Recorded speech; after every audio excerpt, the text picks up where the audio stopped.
सकलाना के कट्टू की जेल में माता सुरकंडा का ऐतिहासिक मंदिर में हवन संपन्न हुआ, जिसमें सभी गांव वालों ने बढ़ चढ़कर हिस्सा लिया। आगे जुड़े चलते हैं आपको मीरा डोगरा जी के साथ। टीवी गढ़वाल और पहाड़ दूरदर्शन से आप सभी का पहाड़ दूरदर्शन में बहुत बहुत स्वागत है और आप सभी को चैत्र नवरात्र की बहुत बहुत शुभकामनाएं। साथियों, जैसे कि आप लोग देख रहे होंगे मेरे पीछे, आज मैं हूँ माता सुरकंडा के मंदिर में और इस प्रांगण में जो है बहुत भव्य जो है हवन यहाँ पर हो रहा है और साथ में जो है यहाँ पर जागरण के सहित यहाँ पर बहुत सारे लोग मेरे साथ में यहाँ पर मौजूद हैं। अभी आपको मिलवाएंगे, आगे आपको मिलवाते हैं। हमारे साथ में जुड़ चुके हैं वीरपाल कठैत जी। सर, आपका नाम और किस पद पर है आप? सर, मैं पहले तो मैं पहाड़ दूरदर्शन का बहुत बहुत धन्यवाद देना चाहूँगा जो हमारे यहाँ पर माँ सुरकंडा मंदिर में आए हैं। और मेरा नाम वीरपाल सिंह कठैत है और मैं समिति में इस समय संरक्षक के पद पे हूँ। पहले मैं अध्यक्ष था, अब हमारे अध्यक्ष श्री विजेंद्र सिंह जी कठैत हैं। यहाँ पर नवरात्रि का पावन पर्व चल रहा है और हर तीसरे वर्ष यह नवरात्रि का पर्व हरियाली का कार्यक्रम हमारे यहाँ कट्टू की जेल माँ सुरकंडा मंदिर में होता है और काफ़ी संख्या में यहाँ पर श्रद्धालु आते हैं।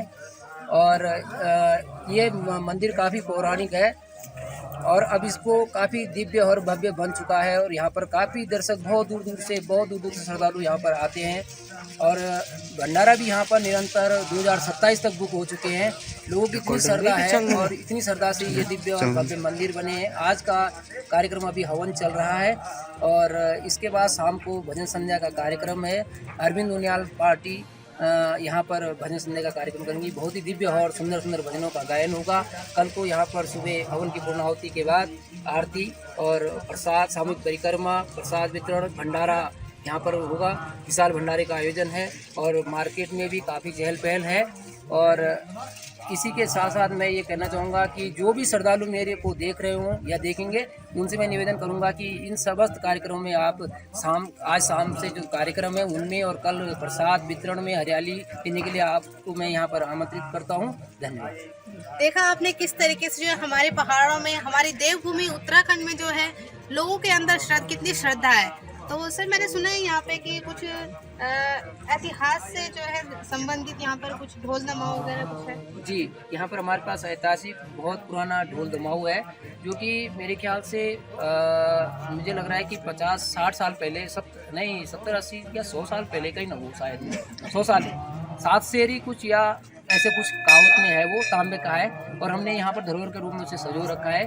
वो हमारे इसी धर्मशाला में है, इसी धर्मशाला में रखा हुआ है। और हमारी ये यहाँ पर ये एक ऐसा म्यूजियम बनाने का एक हमारा मन है कि हम उस कमरे में जो है अपनी धर्मशाला के अंदर एक म्यूजियम बनाएं कि जो हमारी पुरानी धरोहर है उनको सजो कर रखा जाए और जो इतिहास है उसको भी हम यहाँ पर सजोने का प्रयास करेंगे। इसी के साथ मैं धन्यवाद देना चाहूँगा एक बार पुनः पहाड़ दूरदर्शन जी। बहुत बहुत धन्यवाद सर आपका। आगे आपको मिलवाते हैं सर, आपका परिचय जी। कितने समय से आप? 2024 में जी। आप जो है हमारे चैनल के माध्यम से जो है हमारा जो हिंदू धर्म है, हमारी देवभूमि जो उत्तराखंड की जो संस्कृति है, आप किस तरह से जो है आप लोगों को बताना चाहेंगे?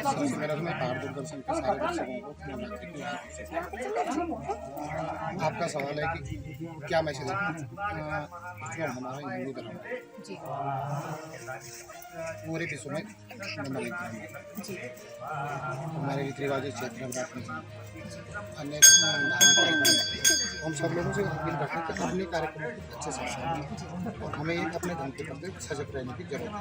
जी सर, ये जो मंदिर है माता सुरकंडा का मंदिर है, इस बीच जो है इतने सारे त्यौहार आते हैं, तो कौन कौन से त्यौहार जो आप मंदिर में जो है मनाते हैं? एक हमारी चैत्र नवरात्रि हर तीसरे साल यहाँ पे अष्टमी का प्रोग्राम होता है, हमारे सब रहते हैं। फिर गंगा दशहरे में भी मेला लगता है, दर्शकों का आना जाना और सब बना रहता है। लगभग कितने साल पुराना सर यहाँ पर ये जो मंदिर बना है? मैडम पिछले बताते हैं कि काफ़ी पुराना है, अब हम लोगों को इतना याद नहीं, लेकिन लोग बताते हैं कि काफ़ी पुराना मंदिर है। पहले बहुत छोटे रूप में था, आज थोड़े बड़े रूप में हो गया। 64 के आसपास हो, 1964 से पहले ऐसे दे सकता है। जी, मतलब काफ़ी साल पुराना जो है ये मंदिर यहाँ पर बना हुआ है। मुख्य मंदिर जो है हमारे कद्दू खाल धनवटी मोटर मार्ग पर जो है माता सुरकंडा का बहुत ही भव्य मंदिर है और आगे आपको मिलवाते हैं। सर आपका नाम जानते हैं? जी, पहले तो मैं पहाड़ दूरदर्शन का धन्यवाद करना चाहता हूँ कि आप हमारे इन छोटे छोटे गांव में आते हैं और हमारी जो छोटी छोटी एक्टिविटीज़ होती है उनको आगे ले जाके सबको दिखाते हो। तो मेरा नाम मंजीत सिंह है, मैं वर्तमान में वैसे सहायक लेखाकार के पद पे पशुपालन विभाग में कार्यरत भी हूँ। और अक्सर ऐसे होता है जब हम लोग बाहर जाते हैं तो अपने जो गाँव में पौराणिक जो चीज़ें होती हैं, हमारी जो धार्मिक स्थल होते हैं, वो कहीं ना कहीं विलुप्त हो जा रहे हैं। तो इस चीज़ को हमें जीवित रखने के लिए कहीं ना कहीं इकट्ठा होने की ज़रूरत है।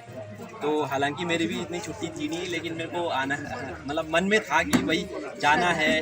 हाँ, तो इसलिए हम लोग सब इकट्ठे हुए और इकट्ठे होके तो पहले जो आज से 2-3 साल पहले ये जो आप मंदिर देख रहे हैं सामने, ये बहुत ही छोटा मंदिर हुआ करता था।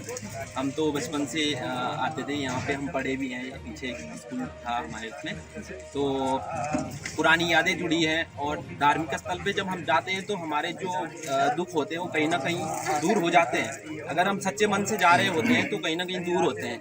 तो ये जो सुरकंडा मंदिर है पौराणिक, ये जो सिद्धपीठ सुरकंडा मंदिर है उससे 35-40 किलोमीटर पहले पड़ता है।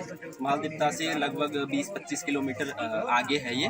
और अभी धीरे धीरे हम सोच रहे हैं, हमारी जो समिति बनी थी, हमारे ये पूर्व अध्यक्ष जी बीरपाल सिंह जी कटहैता, इनका बहुत यहाँ पे सहयोग रहा है कि इस चीज़ को आगे ले जा रहे हैं। और हम देख रहे हैं कहीं ना कहीं ये चीज़ें आगे जा भी रही हैं। इसलिए हमारा भी मन करता है कि हमारा जितना सहयोग हो सकता है इन चीज़ों में, धार्मिक स्थलों को बढ़ावा करने में, हम करते रहेंगे। और मैं सभी से यही बोलता हूँ कि आप लोग भी जुड़िए, इससे बहुत आगे बढ़ सकते हैं, हमारे धर्म बढ़ सकते हैं, हमारे गांव बढ़ सकते हैं, हमारा समाज आगे बढ़ सकता है इस चीज़ से। और एक अच्छी सोच रहेगी तो हमारे एक जो भारत देश है वो पूरा जो हिंदू धर्म है हमारा, वो कहीं ना कहीं जो आजकल टेक्नोलॉजी है, साइंस है, साइंस में जितनी चीज़ें हम देखते हैं वो उस चीज़ को कनेक्ट करता है। आपने अभी देखा होगा IIT बाबा जो है, इतने पढ़े लिखे लोग हैं लेकिन वो इतने मतलब जेन्युइन पर्सन है। अगर आप उनकी कोई वीडियो देखेंगे तो आपको लगेगा कि अंदर से हाँ भाई ये कुछ अलग ही करना चाहते हैं। तो किसी लोगों को तो ऐसे भी लगता है कि वो पागल हो गए हैं, ये है वो है, लेकिन ये आध्यात्म का जो रास्ता है कहीं ना कहीं बहुत बड़ा है और हर कोई तो इसे जानना चाहता है। लेकिन हम ज़्यादा नहीं घुसेंगे इसके अंदर। हम चाहते हैं सर एक सवाल मैं आपसे करना चाहूँगी। अभी जो है जैसे जो है गांव में जो है जहाँ जहाँ मंदिर बने हैं, चैत्र नवरात्र का समय चल रहा है, इसी बीच जो लोग जो है पहाड़ के लोग जो है शहरों में रहते हैं, क्या वो लोग जो है ऐसे कार्यक्रमों में हिस्सा लेते हैं? बिल्कुल लेते हैं मैम। हमारे गांव में तो मैं देखता हूँ अच्छे जो काम कर रहे हैं, बाहर भी हैं कुछ लोग, तो वो कहीं ना कहीं उनके मन में रहता है और वो ये नहीं सोचते कि नहीं हम नहीं जाएंगे। अगर उनसे बात करो थोड़ा तो वो आते हैं। दूसरे गांव का तो हमें इतना मालूम नहीं है, लेकिन मुझे कहीं ना कहीं लगता है फिर भी लोग जो है बाहर की तरफ, थोड़ा बाहर की जो दुनिया है उसमें ज़्यादा अट्रैक्ट हो रहे हैं। और मैं तो ये कहूँगा कि आने वाले दिनों में सबको बहुत ही इसका नुकसान भुगतना पड़ेगा जो लोग बाहर बस रहे हैं, क्योंकि यहाँ पे हमें शुद्ध हवा मिलती है, हमें सब कुछ मिल रहा है जो हमें एक्चुअल में चाहिए। हमें लंबा जीवन जीने के लिए जो चाहिए वो सब हमें यहाँ पे मिलता है, फिर भी लोग कहीं ना कहीं चीज़ को समझ नहीं पाते हैं। तो ये तो धार्मिक स्थल है, इससे तो वैसे भी आदमी को जुड़ा रहना चाहिए। बहुत बहुत धन्यवाद सर आपका।